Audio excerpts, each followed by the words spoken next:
McAuliffe claimed modern Republicans are the most racist and the most homophobic in Virginia history. Virginia Democratic gubernatorial candidate Terry McAuliffe has repeatedly claimed that his Republican predecessor and opponents set new records for awfulness in Virginia history. Historians and a graduate school dean dismissed McAuliffe's comments as extreme exaggerations in remarks to Fox News on Thursday. During the 2017 governor's race, McAuliffe claimed that Republican Ed Gillespie was running the most racist campaign we've ever seen in Virginia history.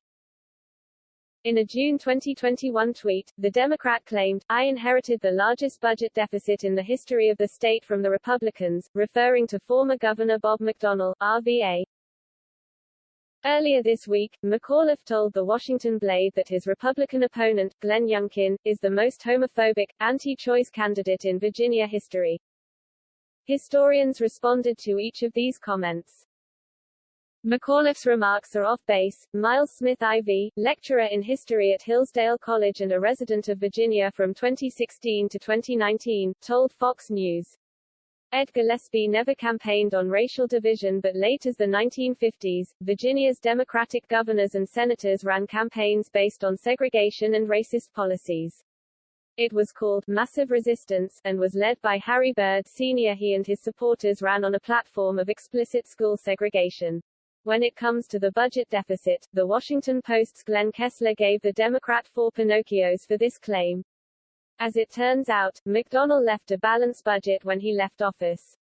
Yet Smith explained that in order for debt to qualify as the worst in Virginia history, it would have to be very great indeed. Virginia's recent debt issues were small potatoes in comparison to its 19th-century debt, Smith told Fox News. At the time the Civil War began, Virginia had the largest in any state in the South and Midwest. It was third behind New York and Pennsylvania. Per capita, Virginia's debt was 2 or 3 times what Pennsylvania and New York's was.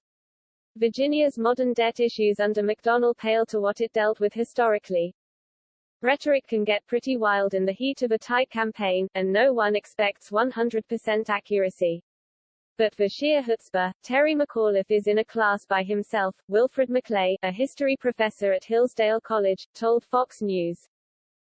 Like a riverboat gambler who is confident that no one will check his sleeves, he constantly invokes the authority of history to make completely absurd claims against his opponents, McClay argued.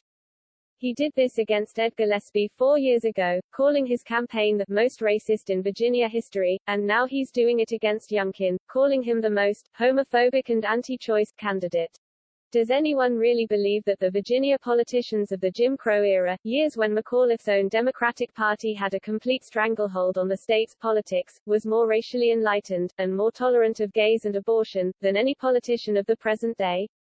McClay asked, "If you believe that, I have an oceanfront cottage in Oklahoma to sell you."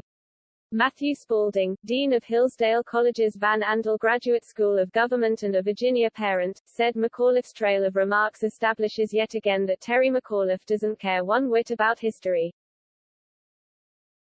As with his allies teaching critical race theory, he constructs his own history regardless of actual facts to make political arguments, Spalding added.